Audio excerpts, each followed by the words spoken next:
கர்த்தருடைய நாமத்துக்கு மகிமைப்படி கர்த்தர் நாளை எனக்கு கொடுத்ததுக்காக என் தேவாலயத்தை எடுக்கிறேன். ஜெபிக்கலாம். பாவிக்கு புகலிடுமே சுரச்சது பாரினில் பலியாக மாண்டரேன். பாவிக்கு புகலிடுமே சுரச்சது பாரினில் பலியாக மாண்டரேன். பரிசுத்தரே பவமானரே பரமான சிலுவை சுமந்தவரே. பவமான சிலுவை சுமந்தவரே. ஆவிக்கு புகலிடும் இயேசுரட்சகர் பாரினில் பலியாக மாண்டரே.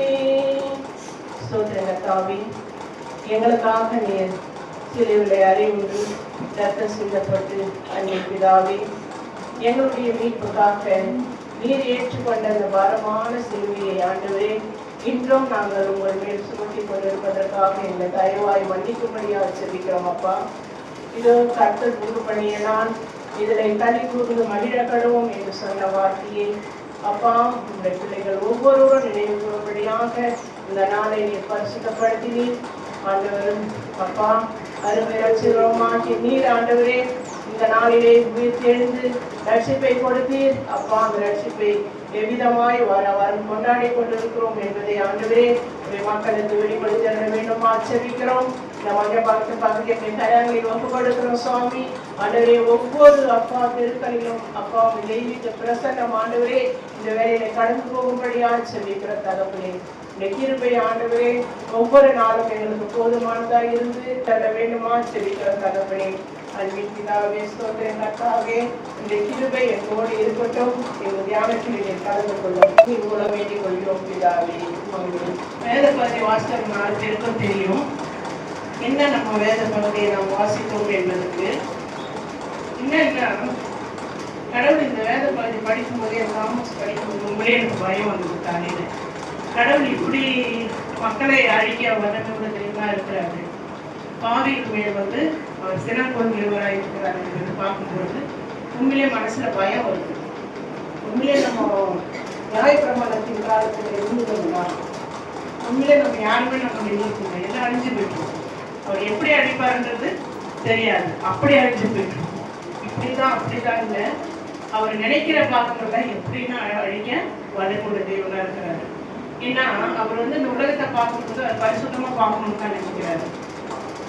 பொருளாசைனாலும் விக்கிரக ஆராதனாலும் பொய் பேசிக்கிற காரியங்களாலும் விபச்சார காரியங்களாலும் இதெல்லாம் பார்க்கும் பொழுது அவர் அருவருக்கக்கூடிய தேவனா இருக்கிறாரு. அவர் அழித்து போட அவர் முன்வருகிறவராகவும் காணப்படுகிறார். மனஸ்தாபப்படுகிறது பிற காரியம், அழித்து போடுகிற காரியங்கள இந்த ஆமோஸ்ல நாம் வேதாந்தத்துல நம்ம படித்ததை பார்க்கிறோம். ஆமோஸ் 9ஆம் அதிகாரம் வசனங்கள் 1ஆம் வசனம் படித்தோம்னா, ஆண்டவரை பலிபீடத்தின் மேல் நிற்க கண்டேன். அவர் நீ வாசல் நிலைகளில் அசியப்படி பொதுக்கி அழித்து அவைகளை அவர்கள் மேல் எல்லோருடைய தலையின் மேலும் விழ உடைத்து போடு. அவர்களுக்கு பின்வரும் மீதியானவர்களை நான் பட்டயத்தினால் கொன்று போடுவேன். அவர்களில் ஒருவனும் ஓடுகிறதும் இல்லை, ஒருவனும் என்ன பண்றதும் தப்புகிறவனும் இல்லை. கடவுளுடைய பார்வைக்கு நம்ம தெரியாம எதுவுமே செய்ய முடியாது. அவர் சொல்றாரு, நீ எங்க ஓடுனாலும் நான் வருவேன். நானே படிக்குமா 2வது, அவர்கள் பாதாள பரியந்தம் தோண்டி நீங்க பதுங்கி கொண்டாலும் நான் அங்க வருவேன். என் கை அவ்விடத்திலிருந்து அவர்களை பிடித்து கொண்டு வரும். பாதாளத்துல நீ பள்ளம் தோண்டி சரள பாத்திர போய் நீ படுத்துங்கன்னா கூட அந்த இடத்துல இருந்து நான் என்ன பண்ணுவேன், உன்னை என்ன பண்ண கை பிடிச்சு என்ன பண்ணுவேன், கூட்டிட்டு வருவேன். கூட்டிட்டு அவர்களை பிடித்து கொண்டு வரும்.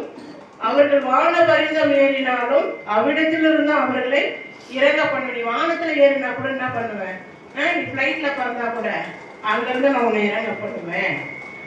அவர்கள் கார்மேலின் கொடுமுடி முடியிலே ஒளிந்து கொண்டாலும் அங்கே அவர்களை தேடி பிடிப்பேன். அவர்கள் சமுத்திரத்தின் ஆழத்திலே போய் என் கண்களுக்கு மறைந்து கொண்டாலும் அங்கே அவர்களை கடிக்க பாம்புகளுக்கு கட்டளையிடுவேன். நீ மலையில போயிட்டு கண்மலை வெடிப்புல போய் நீ ஒளிந்து கொண்டாலும் அங்க நான் என்ன பண்ணுவேன்? பாம்புகளுக்கு கட்டளையிட்டு பாம்பு உன்னை கடிக்கும்படி செய்வேன். அவர்கள் தங்கள் சத்துருக்களுக்கு முன்பாக சிறைப்பட்டு போனாலும் அங்கே அவர்களை கொன்று போட்டு பட்டயத்துக்கு நான் கட்டளையிட்டு என் கண்களை அவர்கள் மேல் நன்மை கண்ட தீமைக்காகவே வைப்பேன். இது சந்தோஷமா இருக்கா கேட்க? இல்ல வேதனையா இருக்கா? பயமா இருக்கா? இது போல ஒரு நியாய தீர்ப்பு நம்ம தலையின் மேல வந்தா எப்படி இருப்போம்? சந்தோஷப்படுவோமா? எங்கேயாவது ஒரு இடத்துல பாம்பு போடுறாங்கன்னு சொன்னாலுமே என்ன பண்றோம்? பயம் வருது இல்லையா? கடவுள் எப்படி எல்லாம் அவர் அழிக்க மனுஷனை கட்டளை. என்ன காரணம்னா கடவுளை தேடாத ஒரே காரணத்தினால அவர் அழித்து அவர் நான் பரிசுத்த நீங்களும் பரிசுத்தமாக இருங்க. அவரு தேர்தலாம் அவரு கேட்கிறதெல்லாம் ஒன்றே ஒன்றுதான். யோசுவா சொன்னபடி நானும் என் வீட்டாருமோ என்றால் கர்த்தரை சேவிப்போம்.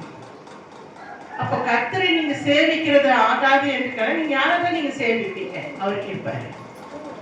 கடவுளை நீங்க அந்த நேரத்தை நீங்க கடவுளுக்கு அந்த நாளை நீங்க கொடுக்கலன்னா கடவுள் கேட்கிற ஒரே கேள்வி, உன்னை 6 நாள் படிச்சு 6 நாள் உன் சொந்த வேலை செய்ய நான் என்ன பண்ணேன்? உன்னை விட்ட 7வது நாள் பரிசுத்தப்படுத்தினேன். இந்த 7வது நாள் நீ எனக்கு எப்படி கொடுத்துட்டு இருக்க? நேரத்தோடு கொடுக்குறியா? நேரமற்று கொடுக்குறியா? இல்லை நீ அடிச்சு பிடிச்சு நீ உடையாந்து எப்படி வந்தாலும் கடவுள் உன்னுடைய மனதை அவர் பார்க்கக்கூடியவராக இருக்கிறார். எப்படி பார்க்க அவர் ஆசையா இருக்கிறாருன்னா என் மகள் ஆலயத்திற்கு எப்படியா சந்தோஷமா வாஞ்சியோடு குதிச்சு எப்படி வரா? இல்ல போனோன்னு கட்டாயத்தின் பேர்ல எழுந்து வராதா? இதெல்லாம் கடவுள் பார்ப்பார். எப்படி வராங்க? அவர் நினைக்கிறதெல்லாம் ஒன்னே ஒன்றுதான். என் முழு இருதயத்தோடும் முழு உள்ளத்தோட என்ன பண்ணணும்? முழு வெள்ளத்தோட என்ன பண்ணோம்? ஆண்டவராக இயேசு கிறிஸ்து என்ன பண்ணோம்? தொழுது கொள்ளணும். தொழுது கொள்ளும் போதுதான் ஆசீர்வாதங்களை பார்க்க முடியும். இல்லைன்னா நம்ம பார்க்கறது ரொம்ப கடினமா இருக்கும். இன்றைக்கு நம்ம ஆசீர்வாதமா வச்சிருக்கிறாருன்னா அவர் நம்ம மேல் வைத்த இரக்கத்தின் காரியம் தான். அவர் நம்ம மேல் வைத்த அன்பு தான். அந்த அன்பு நம்ம மேல அவர் வச்சது மாறாத இருக்கிறபடினாலே நம் முன்னோர்கள் செய்த ஊழியத்தினாலே அவர் கொடுத்த ஆசீர்வாதங்கள்னால நம்ம என்ன பண்றோம்? இன்னைக்கு இங்க அமர்ந்து கொண்டிருக்கிறோம். இல்லைன்னா என்ன பண்ணிருப்போம்? எவ்வளவு பிரச்சனைகள், எவ்வளவு வியாதிகள், எவ்வளவு கஷ்டங்கள், எவ்வளவு கண்ணீர்கள், எவ்வளவு பிரச்சனைகள் வந்தாலும் அதில் எழுந்து நிமிர்ந்து நிற்க பண்ணி கொண்டிருக்கிறார். அப்போ கடவுள் நம்மளை எப்படியெல்லாம் நம்மளை வாழ வைத்து கொண்டிருக்கிறார். அவருக்கு எப்படியாக நம்ம வாழ நம்ம ஆயத்த பார்க்கிறோம். இங்க பார்க்கும் பொழுது பாவிகளை அவரு எவ்விதமாக அழிக்கணும்ன்றது அவரு இன்னும் படிச்சுக்கிட்டே வந்தீங்கன்னா இன்னும் பயங்கரமா சொல்லப்பட்டிருக்கோம். அப்போ எப்படியாக நாங்க வாழ போறோம்? அது கீழே படிங்கம்மா. சேனைகளின் கர்த்தராகிய ஆண்டவர் தேசத்தை தொட அது முருகி போ. அப்பொழுது அதன் குடிகள் எல்லாரும் புலம்புவார்கள். எங்கும் நதியாய் புரண்டோடி எகிப்தியனுடைய ஆற்று வெள்ளத்தை போல் வெள்ளமாகும். அவர் வானத்தில் பூமியில் தமது கீழே அறைகளை அஸ்திபரப்படுத்தி சமுத்திரத்தின் தண்ணீர்களை வரவழைத்து அவைகளை பூமியின் விசாலத்தின் மேல் ஊற்றுகிறவர் கர்த்தர் என்பது அவருடைய நாமம். அவர் பூமியை தொடர்ந்து உருகி போகுமா? எல்லாத்தையும் அவர் படைச்சாரு. இன்னைக்கு எத்தனை பேர் அதை ஒன்று தெரியல. சில இடங்கள் தண்ணீரினால அழிக்கப்படுது இல்ல? எதனால் அழிக்கப்படுது? நமக்கு நம்ம கவலைதான் படுறதுக்காக தெரிச்சுன்னு இருக்கிறோம். ஆனா அவருடைய சித்தங்கள் அங்க எப்படி அது செயல்படுகிறது நமக்கு தெரியாது. நம்ம மக்களுக்காக என்ன பண்றோம்? வருத்தப்படுறோம்.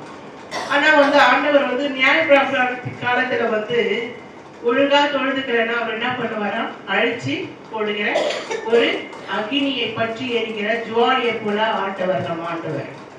அது நம்ம எப்பவுமே என்ன பண்ணக்கூடாது, மறந்து போகக்கூடாது. ஏன் கடவுள் இந்த மாதிரி ஒரு அகால மரணங்கள், அகால காரணங்கள்லாம் ஏன் ஏற்படுது என்று நினைக்கும் பொழுது எனக்கு நேற்று எங்கள் சொந்தக்காரத்துல அப்படிதான் ஒரு ஆக்சிடென்ட்ல பைக்கை ஓட்டிட்டு போக ஆக்சிடென்ட்ல செத்து போயிட்டாங்க. அந்த சீனை நான் செல்ல பார்த்து நான் ரொம்ப கலங்கி போயிட்டேன்.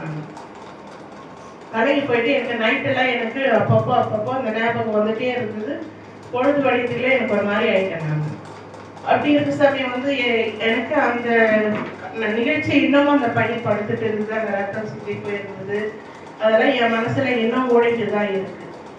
ஏன் சுவாமி இந்த மாதிரி அகால மரணங்கள்லாம் ஏன் ஏற்படணும் பிள்ளைகளுக்கு சொல்லிட்டு நான் ஜபம் பண்ணிக்கிறேன். இதெல்லாம் கடவுள் ஏன் அனுமதிக்கிறாங்க? ஏன்னா அவங்க அப்பாவும் ஊழியர் செய்யறவர் தான். ஏன் ஏற்படுதோ தெரியலையேன்னு சொல்லிட்டு மனசுக்கு ரொம்ப சஞ்சலமா வருத்தமா இருந்தது. இதை படிக்கும்பொழுது இன்னும் கொஞ்சம் பயம் எனக்கு அதிகமாக தான் இருந்தது. கடவுளை அறிந்தவர்களா இருந்தா கூட என்ன செய்யணும், கடவுளை நாம் தேடணும். இல்லைன்னா என்ன பண்ணுவாங்க, கடவுள் நம்மளை அழித்து போடுவேன்னு ரொம்ப தெளிவா சொல்றது. ஆமோஸ் 5ஆம் அதிகாரம் 6வது வசனத்துல கர்த்தரை தேடுங்கள் அப்பொழுது பிழைப்பீர்கள். யாரை தேடணுமா? கர்த்தரை தேடணுமா. அப்போதான் என்ன பண்ணுமா, பிழைப்புமா. இல்லாவிட்டால் பெத்தேலில் இருக்கிற ஒருவராலும் அவிக்கப்படாத அக்கினியை யோசேப்பின் வீட்டில் பற்றி அதை பட்சிக்கும். பற்றி என்ன பண்ணுமா, பட்சிக்குமா. யாரை பற்றி பட்சிக்குமோ தெரியாது. கர்த்தரை தேடலைன்னா, ஆண்டவராக இயேசு கிறிஸ்துவையும் நம்மளுடைய தேவனையும் நம்ம தேடலைன்னா கண்டிப்பா என்ன பண்ணுவோம், இது போல காரியங்களுக்கு நாம் அகப்பட்டு போயிடுவோம்.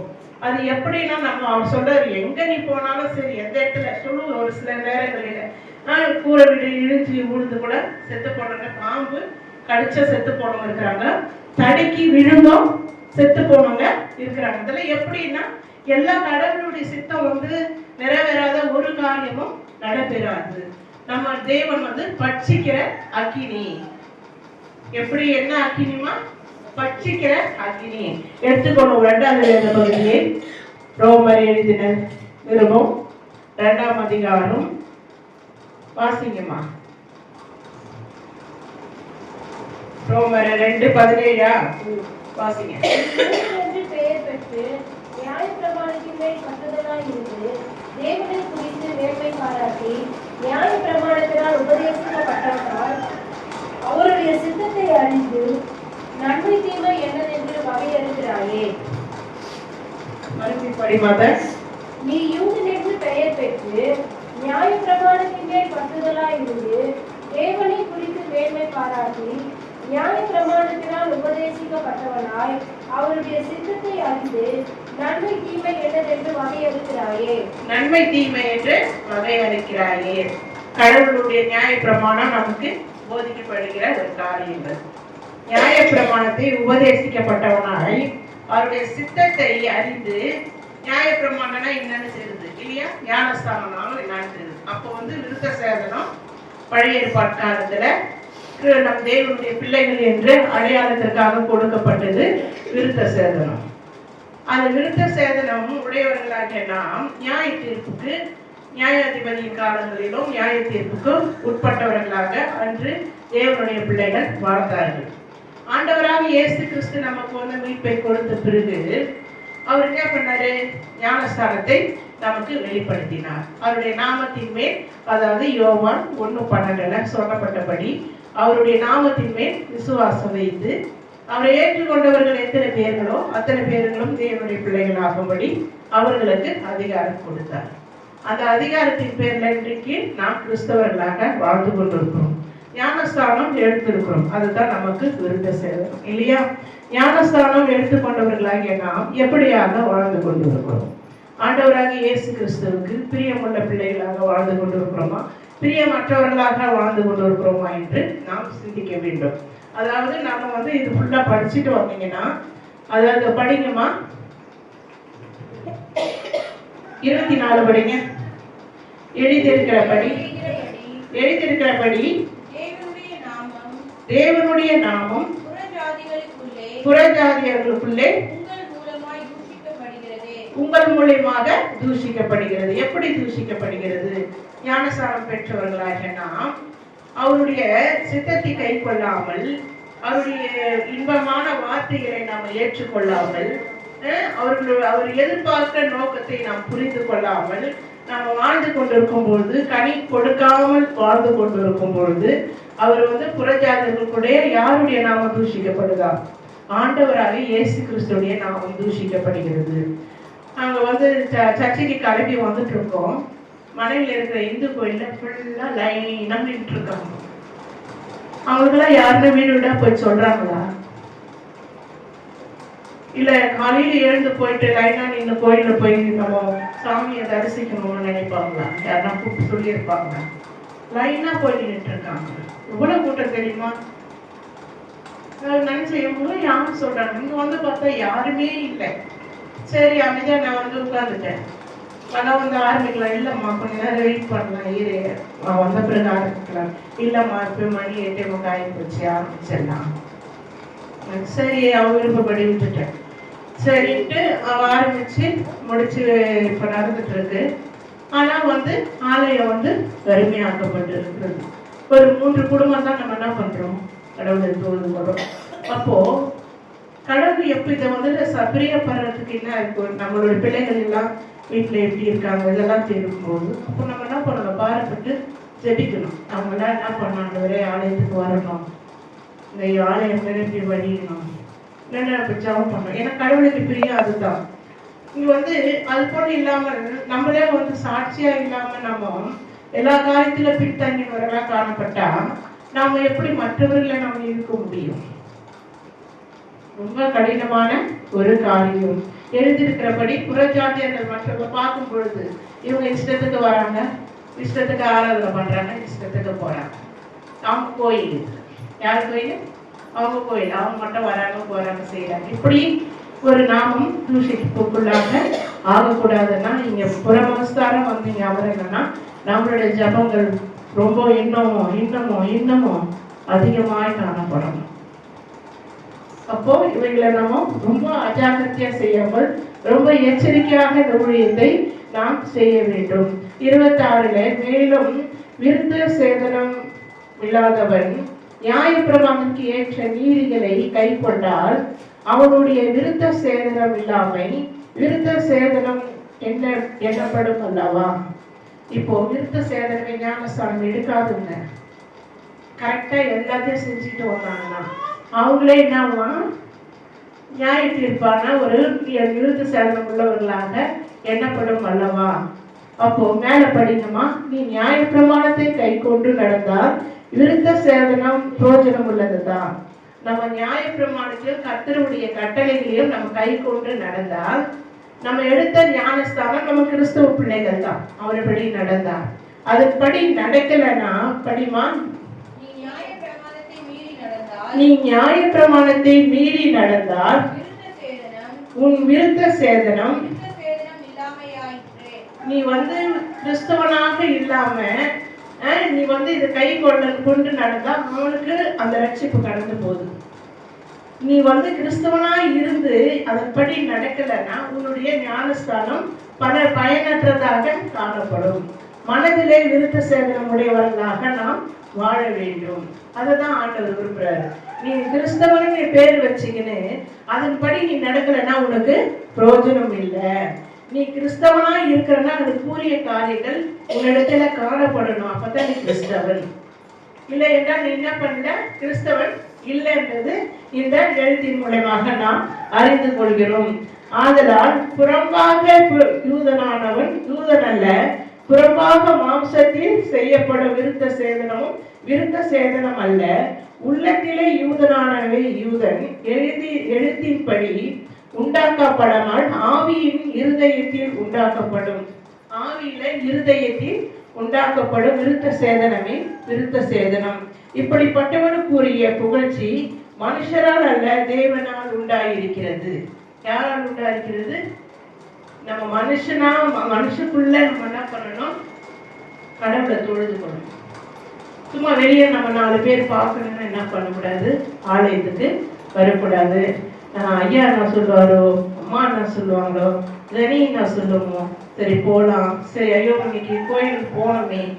அப்படி இல்லை, நம்மளுடைய இருதயத்துல வாஞ்சை உள்ளவர்களாக நம்ம என்ன பண்ணணும், கடவுளை தொழுது கொள்ளணும். அதை தான் விரும்புறேன். எது மனசுல நான் இன்றைக்கு கர்த்தரை போய் தொழுது கொள்ளணும், என் தேவனை நான் பார்க்கணும். யாரு வராங்களோ இல்லையோ, ஒருத்தர் 2 பேர் கூட உட்கார்ந்துட்டு இருக்கட்டும், நான் போய் பார்க்க போறது என் ஆண்டவராகிய இயேசு கிறிஸ்துவை, அவருடைய அன்பை பாட போறேன், அவரை நான் துதிக்க போறேன், அவரிடத்துல என் வேண்டுதலை ஒப்பு கொடுக்க போறேன் நினைச்சு வரும்பொழுது, அப்போது உன் குடும்பத்தின் தேவைகள் சந்திக்கப்படும். உன் குடும்பத்தின் பிள்ளைகள் செல்வாக்கால் நிறைந்திருப்பாருங்க. இதுல எந்த ஒரு மாற்றமும் இருக்காது. நீர் அவரை மகிமைப்படுத்தினார், அவர் என்ன பண்ணுவாருங்க, மகிமைப்படுத்துவார். இது எந்த ஒரு சந்தேகமோ எந்த ஒரு வித்தியாசமும் இல்லை. அவர் உங்களுக்கு சோதனை வந்தாலும் சோதனையிலிருந்து மீட்டு எடுக்கக்கூடிய வல்லமையுள்ள தேவனா இருக்கிறாரு. நம்ம யோவான்ல படிச்சபடியாக அவர் நமக்காக தன் ஜீவனை கொடுக்கிறவராய் இருக்கிறார். அவரே நல்ல மேய்ப்பன். அவர் நமக்கு அழகா இப்ப போதிச்சு இருக்கிறாரு. இப்ப போதிச்சு நம்ம என்ன பண்றாரு, நல்வழியில நடத்தி அவர் மந்தையில என்ன பண்றாரு, சேர்த்து கொள்கிறார். சேர்த்துக்கொண்டு அப்போ நம்ம இப்போ ஒரு தாய் வீட்டுக்குள்ள வந்த பிறகு எவ்வளவு சந்தோஷம் இருக்குதோ, அது போலதான் நம்ம ஆண்டவராக இயேசு கிறிஸ்துடைய ஜெபாலயத்திற்குள் வரும்போது அந்த சந்தோஷம் நமக்குள்ள கலந்து வரணும். அவர்களுடைய பக்தி வைராக்கியம் நம்ம என்ன பண்ணணும், பற்றி நம்மளுடைய இருதயத்தில எப்பொழுதும் என்ன பண்ணணும், கொழுந்து விட்டு எரிந்து கொண்டு இருக்கணுமா. அப்ப எரிந்து கொண்டு இருக்கும் போது நம்மளுடைய முகங்களுடைய பிரகாசத்தை நாம் பார்க்க முடியும். நாம் என்ன பண்ண முடியும், கர்த்தருக்குள் சந்தோஷமா இருக்க முடியும், எப்பொழுதும் சந்தோஷமா இருக்க முடியும். எல்லாவற்றையும் ஸ்தோத்திரத்தோடு கூடிய விண்ணப்பத்தை நாம வேண்டுதல் நாம தேவனுக்கு தெரிவிக்க முடியும்.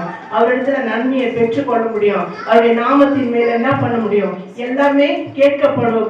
கேட்க நம்ம உரிமை உள்ளவர்களாகும். ஏன்னா இது வரைக்கும் என் நாமத்தினால் நீங்க எதுவுமே கேட்கல, கேளுங்கள் அப்பொழுது உங்களுக்கு கொடுக்கப்படும், தேடுங்கள் அப்பொழுது கண்டறிவீர்கள், தட்டுங்கள் அப்பொழுது உங்களுக்கு திறக்கப்படும் ஆண்டவர் சொல்றாரு. எப்படி இருக்கும்பொழுது அவருடைய நாமத்திற்கு நாம் மகிமை உண்டாகும்படி நாம் செயலாற்றும் பொழுது அவர் நம்மையும் நம் குடும்பத்தை என்ன பண்றாரு, அதிகமாய் ஆசீர்வதிக்கிறார். இன்றைக்கு நாம் எப்படியாக நம்ம அந்த நாளை அவருக்கு நாம் இந்த நாள் முதல் கொடுக்க ஆயத்தமா இருக்கிறோம். ஒவ்வொரு நாளும் என் தேவனோடு இணைந்து இருப்பது, அவருடைய சமூகத்துல ஒவ்வொரு நேரத்துக்கு செலவிடும் பொழுது அவருடைய அபிஷேகம் நமக்குள்ள கடந்து வருது. இன்னைக்கு எத்தனை வாரத்துல மாசத்துல 30 நாள் இருக்குது, வாரத்துல 7 நாள் இருக்குது. இந்த 7 நாள்ல நீங்க ஒரு நாள்ல 24 மணி நேரம் இருக்குது. அப்போ எந்த நேரத்துல நம்ம கர்த்தரை தொழுது அவருடைய ஆவியை நமக்குள்ளாக நம்ம மகிழ்ந்து இருக்கிறோம். நம்ம ஆவிக்குள்ளாக நிறைஞ்சு நம்ம ஜெபிக்கும் பொழுது நமக்குள்ள ஒரு உன்னத ஆவியானவர் வாசம் பண்ணுவார். உண்மையான ஆவியானவர் என்ன பண்ணுவாரு, நமக்குள்ள வாசம் பண்ணும் பொழுது நமக்குள்ளாக பற்றி எரிகிற அக்கினி அது நம்மள என்ன பண்ணோம், பொழுது விட்டு எரிய செஞ்சு எல்லாரையும் பரிசுத்தமாக்கப்படும். எல்லாத்தையும் நம்ம தொடுகிற பாத்திரம் முதல் கொண்டு நம்ம சமைக்கிற பொருள்கள் சமையல் முதல் கொண்டு எல்லாமே பரிசுத்தமாக்கப்படும். நம்ம பிள்ளைகளும் அதை சாப்பிட்டு நல்ல முறையில அவங்க இருப்பாங்க. கடவுள் அவர் பரிசுத்த, அவர் தொட எல்லாம் உருகி போகும். அப்போ நம்ம பரிசுத்தராக இருக்கும் பொழுது நம்மளுடைய காரியங்கள் வெற்றிரகமாக, நம்மளுடைய பிள்ளைகள் இன்னும் நம்ம சுற்றுப்புறத்தில் இருக்கிறவங்க வெற்றிரகமா திரும்பினா நம்ம பரிசுத்தமாகணும். அதைத்தான் ஆண்டவர் விரும்புகிறார். நம் கண்களை மூடி ஜெபிக்கலாம். நெஞ்சத்திலே தூய்மை உண்டோ, இயேசு வருகிறார். நொறுங்குண்ட நெஞ்சத்தையே இயேசு அழைக்கிறார். வருந்தி சுமக்கும் பாரம் உன்னை கொடி இருளில் சேர்க்கும்.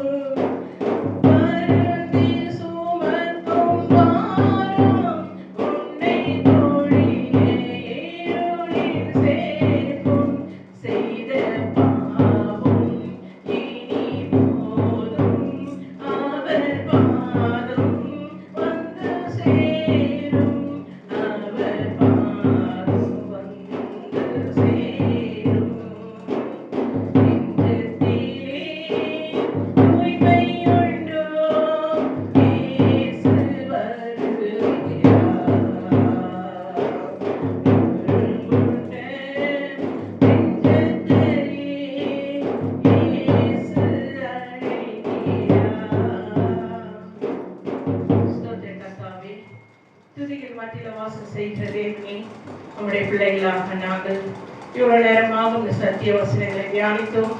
எங்களோடு நீர் இடைப்பட்டதற்காக நன்றி. நம்முடைய பிள்ளைகளை நீர் எச்சரித்ததற்காக நன்றி. மீண்டுமாக அவர்களை புதுப்பித்துக் கொண்டதற்காக நன்றி. அவர்களை உடைய பாதைக்குள்ளாக நீர் வழிநடத்துங்க. உடைய பிள்ளைகளை பலப்படுத்துங்க. உமக்களாக ஆண்டவரை ஆவியை கொழுத்து விட்டு எரியும்படியான ஒரு காரியங்களை உடைய பிள்ளைகளுடைய இருதயத்துல ஊற்றப்பட நீ கிருபை செய்யுங்க. அப்பா, ஒவ்வொருவரும் ஆண்டவரே அப்பா பரிசுத்தமாக்கப்பட்டு ஆண்டவர் அவர் காரியங்களை அவர் பிள்ளைகளுக்கு செய்யும் பொழுது என் தேவன் தாமே அவர்களை பரிசுத்தப்படுத்தி ஆண்டவரே உமக்கேற்று வாழ உமக்கேற்று பிழைக்க அப்பா நீர் தாமே அவர்களை ஆசீர்வதிக்கப்படியாக செபிக்கிறோம். ஒவ்வொரு மேலும் உங்களுடைய சிரசின் மேலும் ஆண்டவரே அப்பா உங்களுடைய ஆசீர்வாதமான கரங்களை வைங்க தகப்பனே. ஒருவரும் கெட்டு போவது ஆண்டவரே அப்பா அப்பா உங்களுடைய சித்தம் அல்ல ஆண்டவரே. அப்பா நீர் மனதிற்கள் தெய்வம் தகப்பனே. எங்களுக்காக 2000 ஆண்டுகளுக்கு முன்னதாக இந்த சிலுவையில அறிவுண்டு ரத்தத்தை சிந்தி ஆண்டவரை மீட்பு கொடுத்த என் தேவன் ஆண்டவரே உங்களுடைய பிள்ளைகளை ஒரு விசை தொட்டு ஒவ்வொருவரை மீட்பு கொடுக்கும்படியாக நம்ம ஸ்தோத்திரிக்கிறோம். அப்பா வர தடப்பட்ட பிள்ளைகளுடைய கரங்களில் ஒப்பு கொடுக்கிறோம் சுவாமி. வர வாரத்தில் திருதமாய் கொண்டு வந்து சேருங்க தகப்பனே. வந்த பிள்ளைகளை நீர் ஆசீர்வதிங்க. குடும்பத்தை ஆசீர்வதி. குடும்பத்தின் தேவைகள் சந்திக்கப்பட கிருபை செய்யுங்க. பலவீனத்தோடு இருக்கிறவர்களுக்கு உங்களுடைய பெயரின் பூரணமாக விலைக்கு வழி நடக்கும்படியாக ஸ்தோத்திரிக்கிறோம். உடைய பிள்ளைகளை ஆட்டி தேற்று நல்ல சுக பல ஜீவனை கொடுங்க. சிறு பிள்ளைகளுடைய கரங்களில் ஒப்பு கொடுக்கிறோம் ஆண்டவரே. இயற்கை சூழல் ஆண்டவரே பிள்ளைகளுக்கு இலையினால அப்பா அவஸ்தைப்படாதபடிக்கு ஆண்டவரே உடைய பிள்ளைகளை நீர் தாமே காத்துக் கொள்ளும்படியாக சுக பல ஜீவனை கொடுக்கும்படியாய் ஸ்தோத்திரிக்கிறோம் அப்பா. அன்பின் பிதாவே ஸ்தோத்திரம் அப்பா. நீர் உருவாக்கினவர் தகப்பனே. அந்த சராசரங்களை உருவாக்கினவர் தகப்பனே. நீர் ஆளுகை செய்யும்படியாய் ஸ்தோத்திரிக்கிறோம் அப்பா. அப்பா உடைய கிருபை இறங்கும்படியாய் ஸ்தோத்திரிக்கிறோம் ஆண்டவரே. உடைய வல்லமை இறங்கும்படியாய் ஸ்தோத்திரிக்கிறோம் ஆண்டவரே. அன்பின் பிதாவே துதிக்கிறோம் கர்த்தாவே ஸ்தோத்திரிக்கிறோம் ஆண்டவரே. இந்த மஞ்சப்பாக்க பகுதியில ஆண்டவரே உடைய பிரசங்கம் ஆண்டவரே ஊழியரில் பாய்படியாய் செபிக்கிறோம் ஆண்டவரே. ஒவ்வொருவரும் ரட்சிக்கப்பட நீ கிருபை செய்த வேண்டுமா செபிக்கிறோம் அப்பா. உடைய நாமம் தரிக்கப்பட்ட மக்கள் ஆண்டவரே அப்பா உடைய வாசஸ்தலத்துல வந்து விழும்படியா கிருபை செய்ய வேண்டுமா ஸ்தோத்திரிக்கிறோம் ஆண்டவரே. உடைய கிருபை விளங்கப்படியா துதிக்கிற கர்த்தாவே ஸ்தோத்திரிக்கிறோம் அப்பா. அல்லேலூயா ஸ்தோத்திரம் ஆண்டவரே. ஸ்தோத்திரம் ஸ்தோத்திரம் ஸ்தோத்திரம் கர்த்தாவே. உடைய கிருபை விளங்கினதற்காக நன்றி. உடைய மாட்சிமை விளங்கினதற்காக நன்றி தகப்பனே. நாளைக்கு நடக்க போகிற மிஷனரி மீட்டிங்காக ஸ்தோத்திரிக்கிறோம் ஆண்டவரே. ஆண்டவரே ஸ்தோத்திரம் ஆண்டவரே. மீட்டிங்கை கூட நல்லபடியாக நடப்பித்து விடுவித்து கொடுக்கும்படியாக ஜெபிக்கிறேன் அப்பா. ஊழியக்காரர்களுடைய பாதங்கள் ஆண்டவரே எங்க படுகிறது அந்த இடம் உமக்கு சொந்தமானது தகப்பனே. ஆண்டவரே உடைய பிள்ளைகள் வந்து ஆண்டவரே அப்பா அந்த இடத்துல ஜெபிக்கின்ற போது இந்த இடத்தின் தேவைகள் சந்திக்கப்பட கிருபை செய்தர வேண்டுமா ஸ்தோத்திரிக்கிறோம். ஆலயத்திற்கு ஒரு நல்ல இடம் வாங்கி உங்களுடைய ஆலயம் கட்டப்பட்டு அந்த ஆலயம் நிரம்பி வழியை கிருபை செய்தர வேண்டுமா ஸ்தோத்திரிக்கிறோம். தொடர்ந்து நீர் காத்துக் கொள்ளுங்க, பலப்படுத்துங்க, மீதியான நேரத்தை பொறுப்பெடுத்துக் கொள்ளுங்க. இயேசுவின் நாமத்திலே வேண்டிக் கொள்கிறோம் நல்ல பிதாவே. ஆமென்.